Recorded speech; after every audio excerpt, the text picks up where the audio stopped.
Seu cérebro faz coisas que parecem até sobrenaturais. Às vezes você ouve alguém chamar seu nome, mesmo sem ninguém lá. E tem um motivo bizarro para a gente ter duas orelhas. Porque seu cérebro e seus sentidos são muito mais estranhos do que parecem. O chamado do seu nome. Já aconteceu de você ouvir alguém te chamar e não ter ninguém ali, e isso é mais comum do que parece. O cérebro às vezes antecipa vozes quando está cansado, estressado ou no automático. O problema é que ele costuma usar vozes familiares. Por isso muita gente escuta o próprio nome. E quando você responde, o silêncio vem logo depois.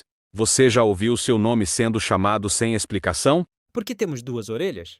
Você já pensou por que a gente tem duas orelhas?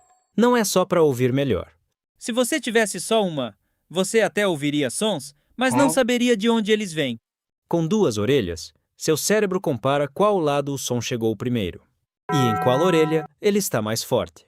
É isso que te faz saber se alguém está atrás de você, ou do seu lado, sem nem olhar. Tipo um GPS do som. Sem isso, o mundo seria muito mais confuso e até perigoso. Agora me diz, você já tinha pensado nisso? Segue o nada demais porque essas coisas simples escondem coisas absurdas.